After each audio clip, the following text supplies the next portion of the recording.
What's up, everyone? Welcome to another episode of the Gametime Guru podcast. Listen, this episode is going to be phenomenal. We got a great interview coming your way. But before we get started, we got to take care of the housekeeping items, right? First things first, major shout out to the presenting sponsor of the podcast, 208 Printing.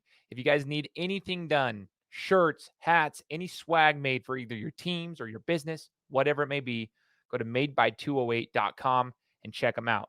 They'll get you taken care of. 208 Printing, the presenting sponsor of the podcast. Also, if you guys are an entrepreneur or a business owner that you want to take your business online and enhance your business, you got to check out this 30-day challenge called the One Funnel Away Challenge. Okay. It's a 30-day coaching course walking you through the steps of getting your business online put together in 30 days. 30 days. That's all it is. 1 month for $100. Go check it out. I've got a link in the description so you guys can check out the One Funnel Away Challenge. Also, if you guys haven't followed me on social media, what are you doing, right? Make sure to go follow me on all my social media platforms. That's where I'll be interacting with the audience more and more. Okay. So I want to have you follow me on Instagram, Twitter, or Facebook, whichever one's your preference. I'm there. So check it out. And if you haven't left me a 5-star review on Apple, make sure to go do that as well.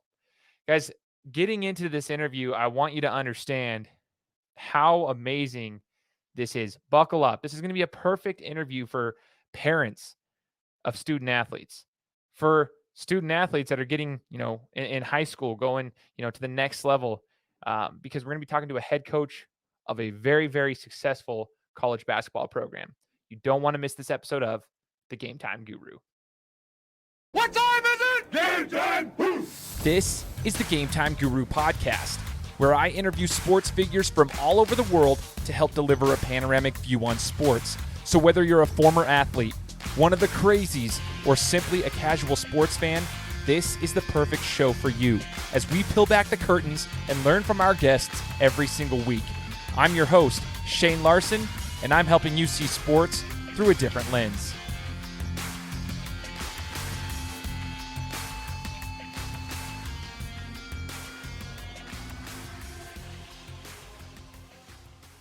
What's up, everyone? Welcome out to the Gametime Guru podcast. Another week, another amazing interview. My name is Shane Larson, your host, and today we have the honor of being, side by side here in the Gametime Guru virtual studios with the College of Idaho head coach, Colby Blaine. We're going to get to know him a little bit better, hear about his background, and hear about what he's doing over there at the College of Idaho. Colby, thanks so much for joining the show. You bet. I appreciate it. Looking forward to chatting.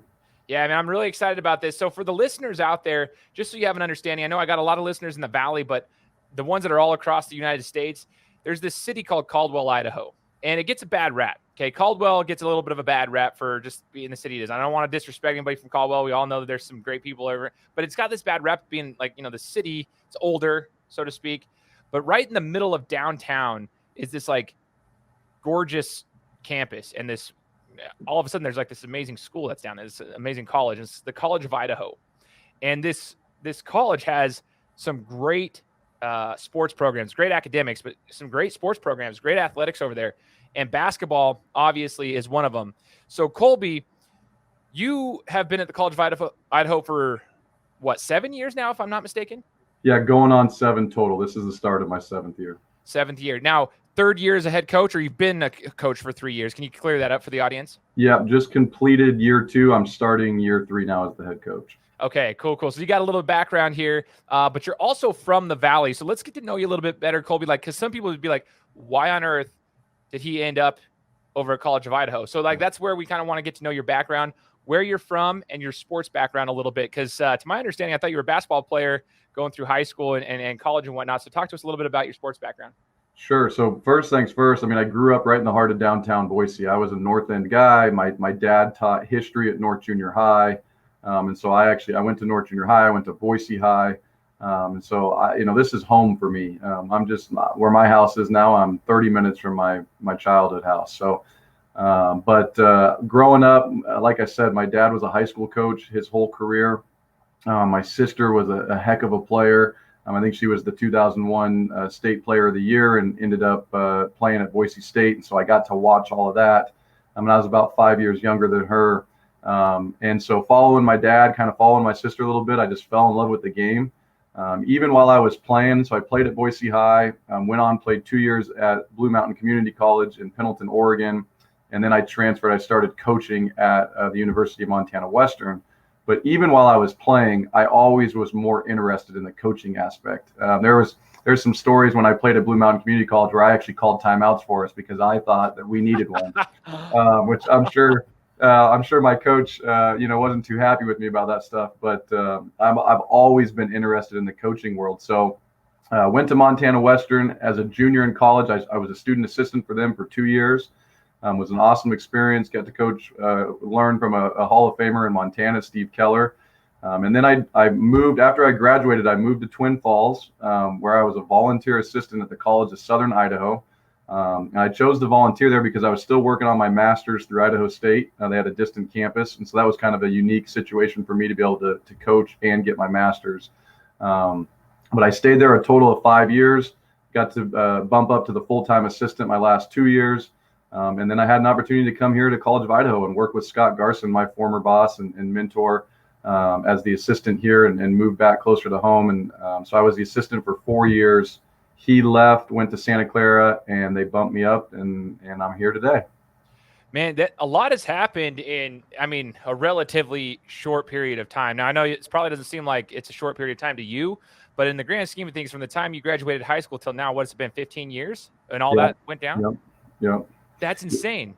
Go ahead. What were you gonna say? No, I was just going to say I'm telling everybody I'm going on year 14 to try and give myself some age, but I know I'm still young in the game, and so it's been a fun ride. But you're right, there has been a lot of movement. I'm excited to see what the next 14 years can bring me.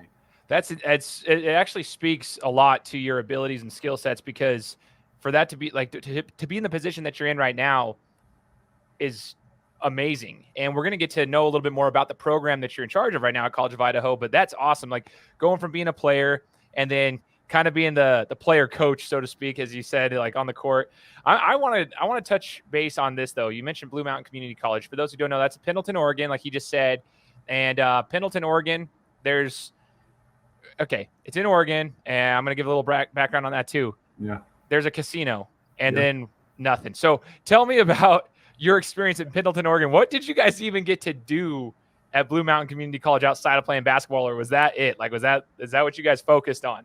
Am I not giving it enough credit? It's funny that you associate Pendleton with the casino, because I like to tell everybody that I built the new wing that's on that casino. So my freshman and sophomore years were spent out there learning that gambling is not a winning game. So, but I loved Pendleton. It's a town of I think around 30,000 people. And it was perfect for me for college. Playing in a smaller junior college, you're playing against guys that are more your age. In a 2-year school, you go to a 4-year school and you're playing against older guys. And so for me, it was a great spot where I got to play close to home, 3.5 hours. But I enjoyed the town. I don't mind the small town. But you're right. The casino is definitely the spot in town, I guess. Yeah, shout out Wild Horse. It's so funny you mentioned that. Like, we've had some good times over there. That's awesome, though, and I appreciate you saying that about junior colleges as well. I think they get a bad rep, and I don't know why. I think there's some big-time benefits that come from going to a community college to start, like a junior college, because, like you said, there's some advantages there. Everybody develops at a different level. Some guys don't hit their peak till they're 22, 23 years old, but they don't have the patience for it. So sometimes that's the better route to go to get your body developed in the game of basketball. And then for you, obviously, it was helpful in the coaching aspect, because you just get to see basketball at a higher level, and you get to be around that. So I'm curious now, Colby, come over to the College of Idaho. You guys, it has been like immediate. It's almost like everyone was kind of a little bit nervous when, your mentor, Garson, he leaves. And we were kind of nervous about the transition. There was never skipping the beat. In fact, it was just like, boom, pick up where you left off and continue to improve almost. It was like just crazy. Sure. What has that been like so far in the first 2 years being a head coach for this program? I mean, it says 62-9 overall record. Last year, you guys got to the #1 seed. We'll talk a little bit more about the ending of last year, but this is NAIA Division II, if I'm not mistaken. So talk to us a little bit about, like, wow, you come in here and it's been success since you got here, so to speak. Yeah, well, a couple of things with that. I've had great mentors. I've worked for 4 incredible coaches that, I could spend a whole hour just going down their resume. But I've also had good mentors just outside of the game that made me feel really comfortable when I got the job. The initial thought process is, Coach Garson, he's got big shoes to fill, right? That's your thought process, is like, holy cow, how do I match up to him? And the best advice everybody, gave me was just be yourself. You implement your own things into the program. Take what you like, take what you want to change, and be yourself. And I feel like I've been able to do that myself, but I also feel like our players have been able to make that transition as well. But another big factor about our success is that I was here. Garson came 1 year before I did. He hired me after his first year, so I was here his last 4 years with him, and he included me in the progress of our program everywhere, not just on the court. I'm talking fundraising, public speaking. I mean, any of that stuff. So I really felt like we had kind of built the program together, and I believed in the roadmap that we had. So when I got the job, there was nothing to change. Of course, maybe maybe do a different practice drill, or I buy a different shirt for the guys, maybe we don't normally buy, or something like that. But the roadmap for our success, how we treat our players, the standards we hold ourselves to, how we win games, we're still running the same plays, the same sets, the same defense. And it's because I believe in all of it. And we've just gotten better and better as we've continued to grow on it. So it was, maybe I'm not giving our program enough credit, but the transition was honestly more, it was easier than taking over a program that maybe you had to go to. It wasn't as difficult to keep this roadmap going that we have. So interesting, man. It's actually really cool. And I guess it's a lesson to all coaches out there too. We've had a couple other coaches on the show before, and it's kind of like how you can do that, build the programs together and include the assistants in the journey, in every aspect of it, not just the coaching aspect. Like you said, I like how you mentioned fundraisers. That's actually really good. Just everything that's built around that program. Inclusion is huge, like including the people in there, because then if there is an opportunity right here where they have to go, it's a seamless transition and things just go smoothly, which they have. Here's a question I have for you, because we talk about coaching trees sometimes. You hear about that. Like, I've been reading this book by Marty Smith called Never Settle. And Marty Smith's an analyst at ESPN. And he was talking about coaching trees. Nick Saban has a coaching tree. He kind of branches this coaching tree down. And I'm curious to hear from you. I mean, you've mentioned your mentors and the coaches you've, been under before, and just everything. How important to you is leaving like a coaching tree for example, the ones under you? I know you're, relatively new in the head coaching space. Yeah. Super successful, but do you look at that for the future? Like, are you trying to include your assistants the way that you were included with Garson and try to build that coaching tree moving forward as well? Oh yeah, absolutely. That's like I said, I've been privileged to have 4 great head coaches that I've learned about a lot of different parts of the game. They all of them have their own focus on the game and the job. And I've gotten to include all that in my ideology. But one of the biggest things that I take away is that I had a lot of people help me get where I am right now. And that's all I'm concerned about, is helping our staff members, try and reach their goals. And so we've had a kind of a changing of the guard here this year. I had 3 assistants that worked for me last year. They've all had opportunities outside of our program, and they all were able to take them. And so I saw my staff kind of, disappear over the last couple months. But that's what our program is built for. It's, this place is not built for you to be here 10, 15, 20 years as an assistant. We want you to come learn and continue to move on and reach your goals. Not everybody's goal is to be an NAIA assistant coach. A lot of assistants want to be, a head coach or a Division I coach. And so we want to help get them there. And so that's been awesome for me. Michael Johnson worked for me my first year, and he's now the director of ops at Utah Valley. Just today, they announced Trevor Stranger, who worked at Rocky Mountain High School 2 years ago as their freshman coach. He worked for us last year, and now he's the video coordinator at Boise State. So it is really cool to see our coaches continue to move on. And I think there's a lot of respect for coaches coming out of our program. That's awesome, man. That is so cool, because some people will like knock on the smaller schools, knock's the wrong word, but they'll look at the small schools. Let's say like they say a stepping stone. They'll call them a stepping stone. Then I know, like, as I cover major universities like Ohio State for some of the other shows that I do, they look at Boise State, for example, and they say it's just a stepping stone school. Like, the coaches go over there, they can't pay them enough. There's not a lot of money generated in those schools, so those guys are just using it as a stepping stool. It's very hard for them to develop a a winning culture because they're changing coaching staff so often because they get to the next level. Yeah. So I guess, I mean, what you were saying right there is like, you're happy about that. You're happy about the assistants coming in and reaching their goals. But I do have a follow-up question to that, Colby, is, Sure. you know, from a head coaching perspective, is it difficult for you to have the turnover? It's a good turnover. It's for good reason. But is it difficult for you to kind of have to find the right people for the right fit for what you want to do with your program? Yeah, no, that's a heck of a question, because for me, for the first time in my career, I am going through that change right now. So I've managed to hire 3 new assistants this year, which is awesome. You know, for us to have 3 guys that are here all day, every day, full time, that are, you know, in the gym shooting with our guys when COVID's over here. That hasn't happened yet, but you know, they're around and they're getting stuff done, and they're available for our program. But this is the first time I haven't had anybody come back from the year before. And so, of course, I think it's easy for everybody to understand that I would be nervous about that. But what I've really learned in my time as the head coach is that if I'll spend more time teaching and planning ahead, like every Sunday night, I'll sit down and think, you know, I'll spend an hour planning out what is it that our staff needs to do this week. And if I spend that hour doing that myself, well, they're going to go get 20, 40 hours of work done.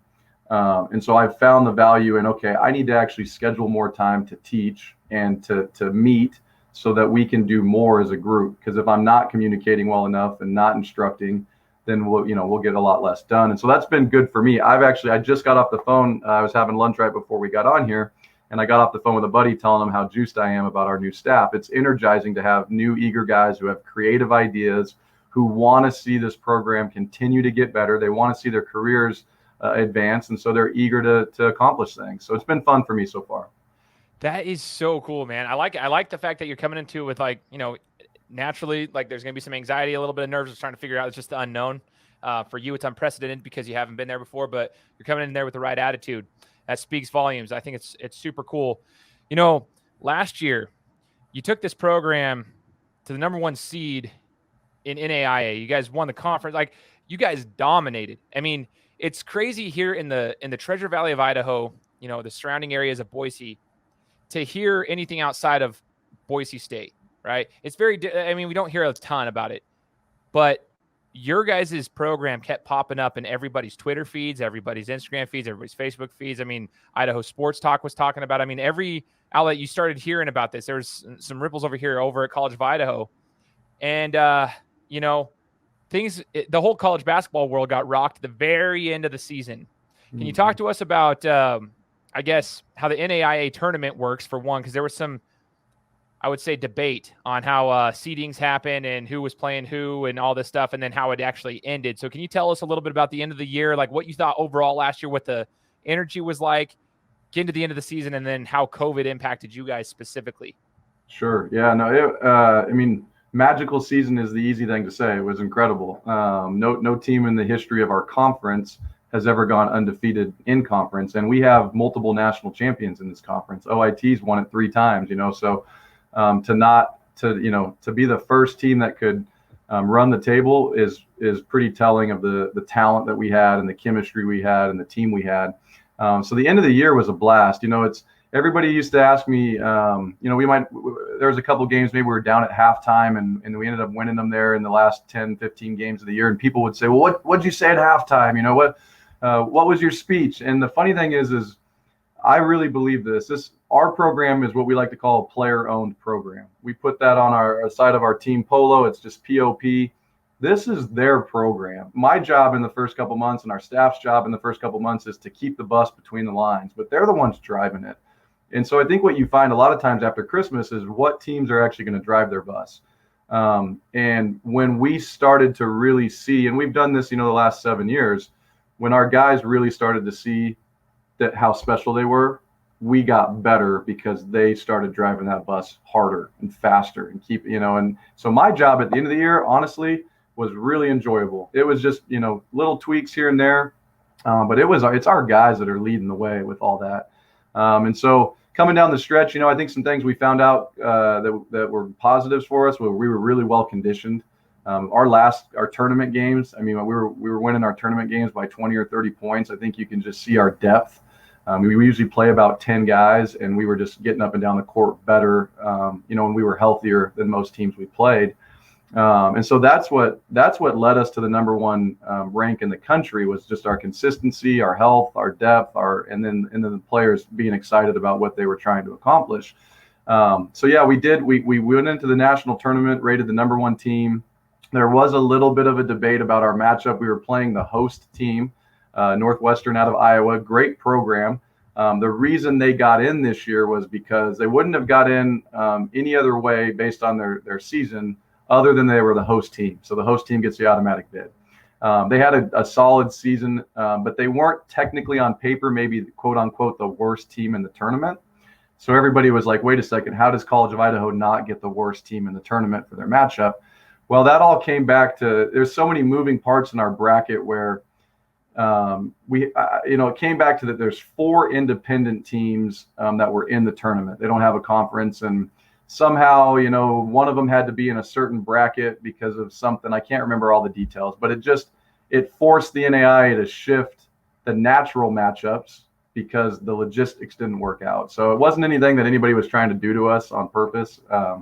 But if anything, it fired us up to play in our first game. So it was great motivation. But yeah, unfortunately, we played on a Wednesday night. I can't remember the dates, but we played on a Wednesday night at 9:00, getting off the court. Our assistant AD came to me and said, hey, tomorrow, or we were going to play Friday, but they said for the rest of the tournament, no, you get 100 fans. And I said, okay, that's all right. We got about 100 fans here.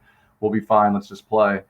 Thursday at 10 a.m., my assistant walks in my hotel room and says, are you guys going to play? Or no, my fault. He said, do you think they're going to send us home? And I said, no, we're playing. I said, we're already here. Everybody's going to play. There's no way they're sending us home. At noon, we see it on Twitter. Tournament canceled. Everybody's going home. So we were out of there by the next day, Friday afternoon. Talk to me about the feeling from, I guess, your thoughts and the players' reactions, I guess, when that happens. Because I'm curious to hear. Like, this is the first time I've actually talked to somebody who was directly impacted and a program. I'm trying to put myself in your position as a coach, 1. 2 is the players, and you guys have just won the first game. And so you got this momentum, this hype. Season's still going. You got a chance for the title. Knowing that your season's done, what was the feeling when you were talking to your players amongst yourself and, I guess, with the players themselves? Sure. Well, I said this the day it happened, and I still believe this. I really believe that there is no emotion in the human soul to like comprehend that conversation when I'm telling the team, like, hey, this is what it looks like. There's always a little bit of hope, maybe that, oh, we saw it on Twitter, but they're going to fix it, and so it took a little while to settle in. One thing about our program and our team, and I think this is why we're having a ton of success, is our chemistry is so strong, and our relationships. We're so inclusive, and everybody loves each other. And so the second that happened, we just flipped switches, and we spent the next 24 hours we had together with each other. So there was no ending to that. The seniors certainly were upset, but I don't think they could really comprehend what had happened. For me, it wasn't until June. We had a little senior celebration dinner before they all left town, where I wrote them some notes. And writing those notes was the hardest thing I've had to do in my career so far. Just that I hadn't had any closure on the season either, and I'm not sure if some of our players even have had closure. To be honest, it was a weird deal, and so but I do think for us, we took a lot of pride in literally doing everything we could to have the best season we could have. We didn't look back and say, man, I wish we would have won our last game, or man, I wish we would have won the tournament because we were getting cut short, or they did. Our team took a ton of pride in knowing they did everything they could to have the best season they could have. Man, it's tough. As a former athlete, as you're talking about that, and then you say the seniors, I'm just like, again, I'm trying to put myself in your guys' position. Like, that's super hard, because some of these guys, like, the reality of it is, and I hope that the listeners understand this, is that, like, at an NAIA school, the reality of it is not everyone's going pro. I mean, there might be some opportunities overseas, but it's not like a D1 school where the guy's leaving after a year in college and going to the pros and has a legitimate shot at the NBA. And if not, he'll be playing in a top tier league overseas. Like, in these schools, like they're good quality basketball players, but the reality is not all of them are going to go pro. In fact, that could be the end of their basketball playing career unless they're playing city league. I mean, that happens a lot. It's no disrespect to the players. They're phenomenal athletes. I've seen a ton of them. They're absolutely incredible. It's just the reality of the game that we're in. And so just to have a season end like that, a career, I should say, end like that, a collegiate career, is just so hard for me to even try to comprehend. And so it's like you said, I can't comprehend it. It's just crazy to hear it. Yeah.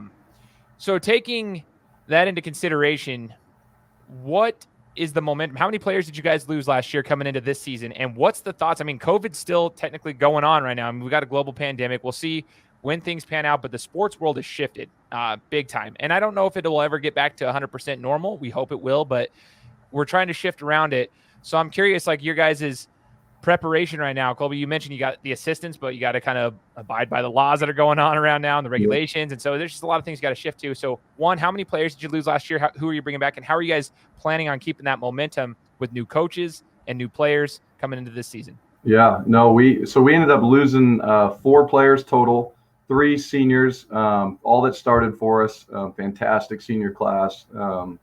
And so that's certainly some big pieces, but we bring back 11 total players. I mean, when you're talking about sustaining success, having 11 guys who understand the roadmap is incredible. I mean, our retention rate is awesome. And I attribute that a lot to our coaching staff, to our college. This is a great place to be. We play 2-hour games, and we got 22 hours, in the rest of the day that our guys love being here in those parts too, being in the college and being around the people that are out here. So, but we brought in 4 new additions, 2 high school freshmen from the local area, Tyler Robinette from Middleton and Johnny Radford from Wood River. And then we brought in 2 transfers, Jake O'Neill, who was playing golf at Boise State, he's from Fruitland. And then Elijah Jackson transferred to us from Eastern Washington University. So, we feel like we picked up some needed pieces, but with our 11 returners, we got a lot of guys coming back that can play for us. And so, in fact, we had 3 guys coming off our bench last year that could have very easily made a case to start for us. And of course, that's why we were so talented and able to win games. But our focus right now, I'm feeling very lucky to be in a program that has a culture that is established and has a day-to-day operation that our guys really take pride in. And so, even though, right now, technically for us at the College of Idaho, we don't have a gym right now. We're kind of on a 2-week shutdown, and hopefully it'll open up next week for us.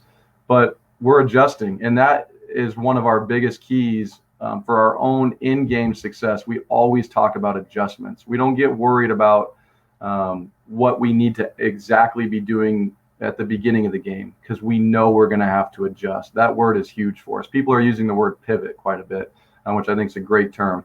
So we're adjusting right now. We're getting our workouts outside, and the guys are excited. They know very well, and we don't keep secrets in this program. They know our season could be pushed back. They know our season could be canceled. It's a possibility. They get it. But they also know if they don't prepare for what's in front of us, because right now our season is in front of us. It has not been canceled, has not been moved. So they know that they just want to be as ready as they can be. And so that's where we're at. And I feel great. I'm not having to motivate any of them. They want to, what you get with tradition like this is you get a senior class that wants to prove that they can leave their legacy too. And we have 5 great seniors this year that were a part of last year's success as juniors, and they're just as motivated as ever to prove that they can leave their legacy too. And so it's been a fun environment so far. Man, it's so cool just hearing everything you're talking about. Like the fact that a lot of credit goes to you and your coaching staff, but like that it starts from the top down as far as like motivating your players. They understand the reality of the future, the potentials, I should say, the potential reality of the future, but they're going to prepare, right? Continue to prepare, because you stay ready, you ain't got to get ready. That's that whole concept. I love that. And pivoting and adjusting. I literally just talked about this this past week about how I love the NBA playoffs, right? Because you get to see the true coaches. You get to see the elite coaches versus the great coaches versus the good coaches, and I always say, like, you can see coaching, they shine a light on the coaching without even really telling you they're doing it when you get to the playoffs of the NBA, because you get to see which coaches are riding the coattails of their players, which players are benefiting from their coaches because you get to see the adjustments, right? Game one didn't go as well as planned. Okay, so how can I change this lineup? What can we adjust on the defensive front? What can we do here? They make adjustments throughout the entire series, and that's why I think the NBA playoffs are super important, because the adjustments. And so when you just mentioned pivoting and adjusting, and that's not even just in gameplay, you're doing it right now in the preparation outside of it. That speaks volumes. That's where you can see an elite coach. That's what I always talk about, adjustments. Well, I'll add this too, just to the concept, because I love, I spend more time talking concepts and psychology than I do watching game film. I'll be very honest about that. But we know in this program that to accomplish our goal, our goal is to win a national championship. That's a pretty understandable goal, but we don't talk about it a ton. We don't talk about how we're going to do it. We know that to accomplish that goal and or the other smaller goals that maybe we have, it's about who we need to become. It's not about how we're going to get there. It's about who we as individuals need to become. Who does this team need to become? And so that's our motivation every day is, okay, I understand my season might be on the line, that maybe it's going to get canceled, but at the end of the day, this is about who I need to become. Who am I going to be during these tough times? Can I get myself out of bed and work out, even if there is no season? Because we're all going to deal with that when our careers are over. You mentioned it. When basketball's over, I had to get up today and decide to run, and I didn't want to run today, right? But my motivation was, well, who do I want to be as a person, right? And so we don't focus on the season. We're just focused on who it is that we need to become. And essentially, we feel like that's what brings us success every day and every year. I love it, man. I absolutely love this. This conversation is fantastic. You're teaching myself and the listeners a ton. I hope those who are listening to the show are getting this, like they're grasping this. This is why you guys are so successful. Just hearing from somebody like yourself, you get to see why your program is following your lead. This is awesome, man. Here's a question. I've always had this myself, and I know other people probably do too, any sports fan for that matter. The school, College of Idaho, it's not cheap. It's not cheap. It's actually pretty expensive tuition there. It's a great education. Academics are fantastic. I'm curious though, recruiting for a school like that, an NAIA school for athletics and stuff. What's the recruiting like? Is it tough to get athletes that can compete at a high level, that can meet the academic standards, and that, whether or not they get it? I don't know how the scholarships even work with NAIA. Like, tell us about that. Like, how do you recruit to get people to your program for a school like College of Idaho? Yeah, no, that's a fantastic question, because it comes up every day, every year, every recruit. Any basketball player in the Valley is wondering, how does it happen? How does it work? And especially here, and there's a lot of things that go through my mind. You obviously, in a simple term, you get what you pay for at the end of the day. And the College of Idaho is the best education in the state of Idaho. If you're looking to be in the medical field, you need to be at the College of Idaho. We have the best biology program and an 85% placement rate in med schools after graduation. And so there's some real benefits to what you're paying for. However, you asked me the loaded question is it is expensive. How do you pay for it? How do people afford it? But it's not as expensive as you might think. Every applicant or every student who gets accepted to the college is going to earn a merit scholarship. So while we do have, our total tuition is $42,000. That's top to bottom. As incoming freshmen this year. That's room and board. That's everything. But if you have a 4.0 GPA coming out of high school, you're going to get a $20,000 tuition scholarship. So that cuts your tuition in half. So technically now, if you're looking at going to Boise State, you're paying about the same, to be honest. So there is a real reward for coming here with high academics, a good GPA, a good test score. We also have some options to apply to the college that don't involve your test score, because not everybody, does well on standardized tests. But it's a little more, it's more affordable than you might think. So it's definitely worth, researching. But we kind of get a pot of money, and we're able to distribute that money the best that we can. So our system doesn't just work on hey, you have 10 full scholarships. We get this amount of money, and then we're able to distribute the best that we can to kind of piece together the team that we can. So we're always looking for high academic guys, because they're going to be able to get the most tuition waiver for sure. And then we can supplement from our end. But here's, Shane, what I think is really important about understanding if a high school athlete's listening right now, or mom and dad, what you've really got to understand about picking a college is there are a lot of things you can't put a price on. And what I mean by that is, yes, you might believe, hey, I've got to pay $10,000 or $20,000 to pick a college or go to a college, but there are thousands of dollars of things you're getting a return on your investment on, and you got to know about that. So, for example, coming to the College of Idaho, one, you are coming to the best academic college in the state. You are going to have an alumni base that you're going to meet over your 4 years that are going to help you tremendously in the job market, right? Whether you're business or medical or whatever else, psychology. Our alumni base is so proud of our education. They're back all the time. They want to help. So you can't put a price on who you're going to meet and who can help you down the line. For our program, I don't think you can put a price on learning from our culture. I think the things that you can learn from being in our program, how we handle our day-to-day operations, that's something that is going to make you a better employee or business owner. It's something that's going to make you a better husband and a better father. I really am convicted by that. And some of it is the fact that, we have been playing in championship games. We do play in front of big crowds. The things you learn when you get those opportunities about yourself and about team and about life are priceless. You can't put a price on that. And not a lot of college athletes get a chance to know what it's like to play for a championship or in front of a packed crowd with the TV, channel 24/7 on our NNU game. Those are priceless things. And so that's where you got to decide, well, what are you paying for? You might find a cheaper school by maybe $5,000. But what are you giving up that you can't put a price on? So that's what I like to tell, recruits. And so, yeah, we work really hard to find guys that want to be here, that have to invest to be here. But I do feel like our staff's done a really good job with that. Dude, that is the most in-depth description and answer I've ever gotten in regards to that. And I think a lot of parents and athletes right now are going to be like appreciating you, like thanking you for that, because that totally puts things into a different perspective. The way that you broke it down. Yeah, it's like when you say it, it's like, well, yeah, duh. Like, why I should know that by now. But when you break it down like that and actually put figures to it, like numbers and so forth, it's like, oh, yeah, that totally makes sense. Thank you for that.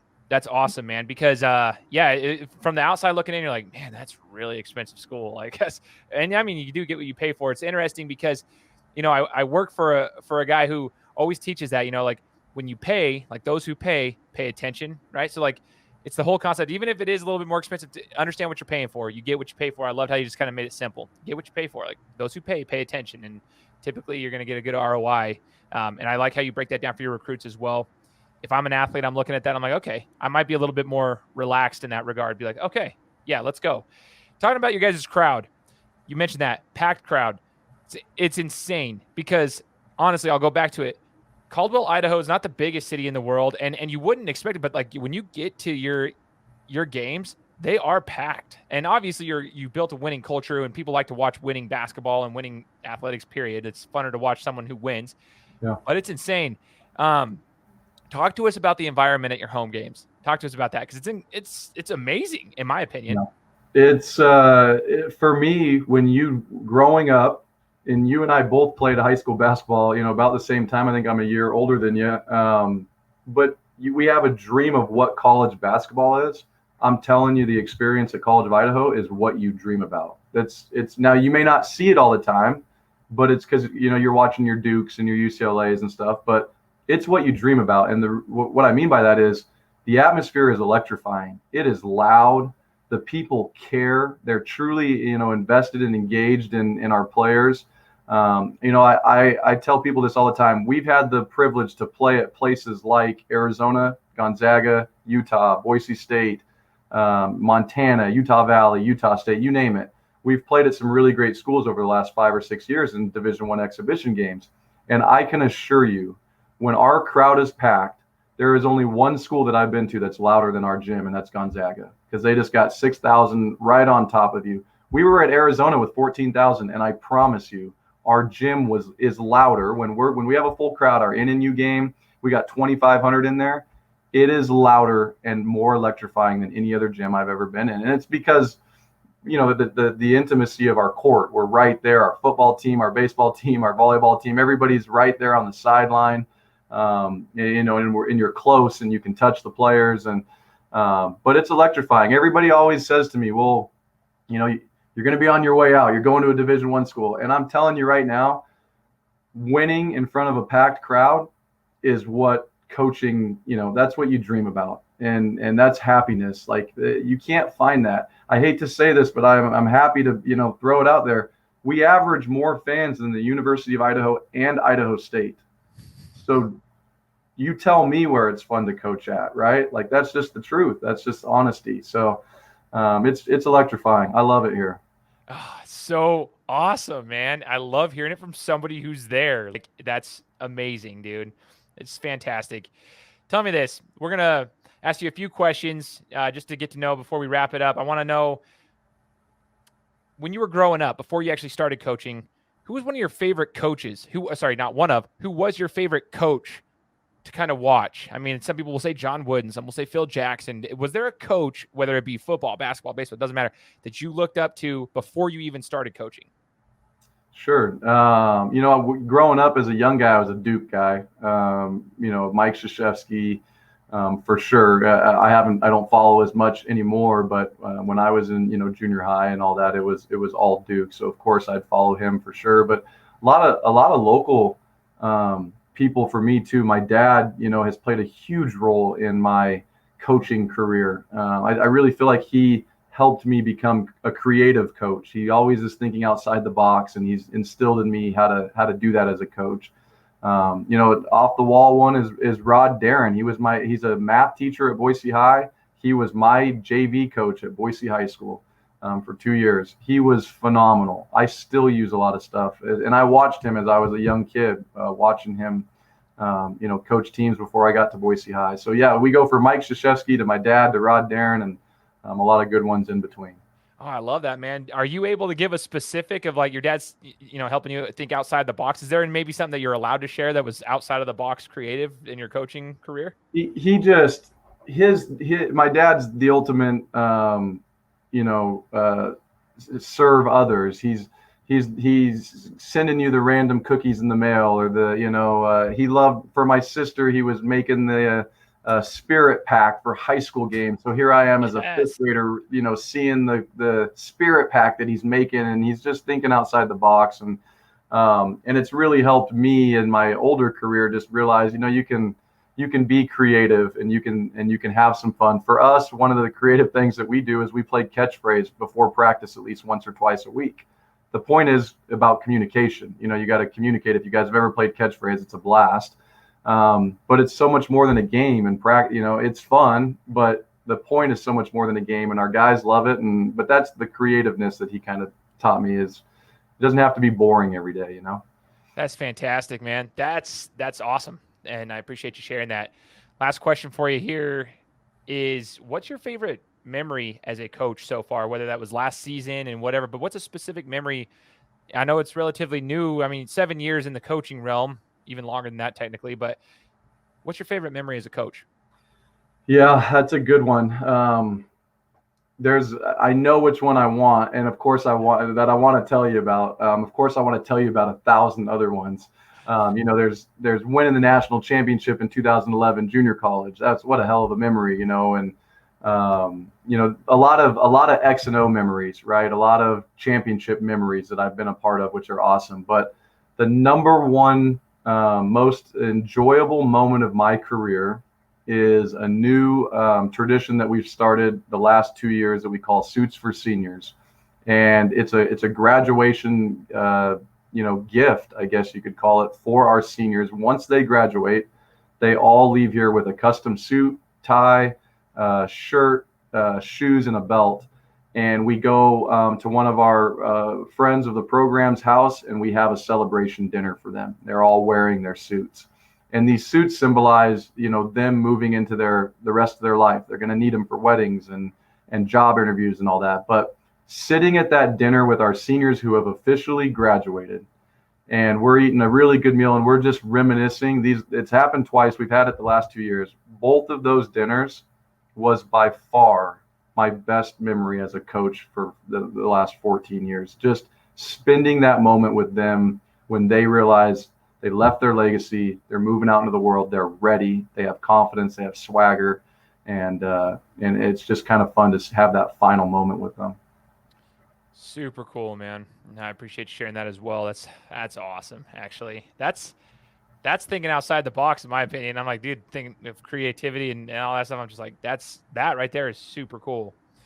Now, if I'm a parent or I'm a student athlete, I'm looking up to you, Colby. I'm trying to figure out something. Like, if there's one piece of advice I could grab from you, what would it be? If you're looking down to like a parent or a student athlete, like in your experience as a coach, as a player, what's like the biggest piece of advice you'd like to share to those people coming up that you may not ever see? Maybe you might not ever coach them. Maybe you might not ever, be in the same program as them, but like a piece of advice that you've learned in your life so far in your career that you'd like to share.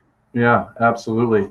One of the biggest things I'm kind of on a kick on right now is trying to help our youth, including their parents, understand that your reputation matters in terms of your recruiting process. And I can speak very easily to my ability to recruit you here to play for us, but it's in every part of life. It's your future jobs, it's your future opportunities. I always tell our players that you'll never know what opportunities you miss out on if you're not, if your standards aren't very high for yourself, you just won't know what you miss out on. If your reputation's not very good, you just don't know. People won't offer you opportunity. So you might be looking back in 10 years saying, well, how come I didn't get that job? Or how come somebody hasn't asked me to be a part of this? And so my point is, I encourage every, high school students, and especially starting ninth grade, I'm watching everything. Doesn't matter if I'm at a tournament to be casual and just see some friends, or I'm on the phone with an old friend who happens to tell me he went to a game last night and saw so-and-so, right? I'm logging all that away. And so when it comes time for maybe an opportunity for you to join our college program, your reputation is going to play a big factor in us deciding if you're a good fit for us or not. And it goes for parents too, I'm just to give you some real honesty is if you're the parent that is up and yelling at the ref all game long and you're, and this and that,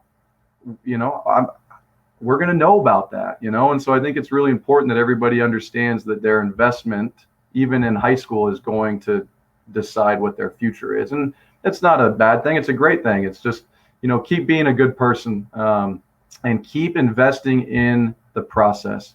Don't quit too quickly. That's one thing that we have. Our culture is a transfer culture. Well, I don't like that team or I don't like that job. I'm leaving it. I'm going to go get another one. And when you really start to build a roadmap that maybe you'll transfer every time that it gets hard, well, it's going to happen at our place too. So we might as well not even, get into it.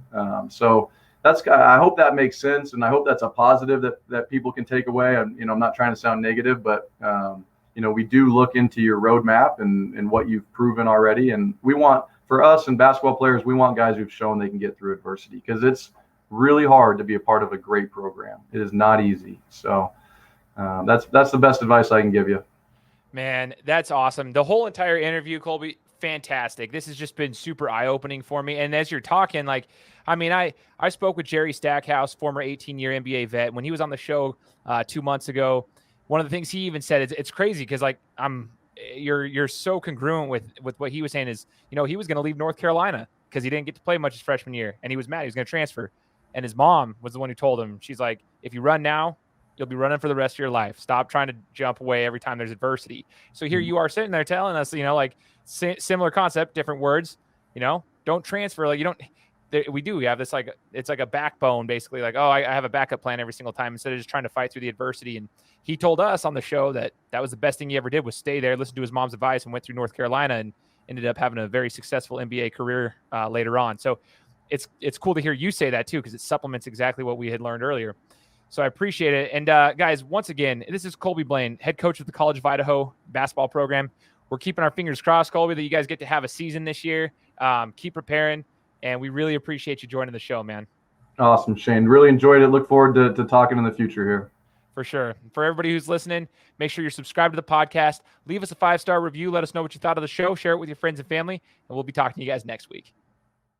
Guys, thanks so much for listening to another episode of my show. Now, if you could go and do me a favor, head over to iTunes, give me 5 stars, and leave me a review, it would be greatly appreciated. Thanks, guys. Appreciate your support.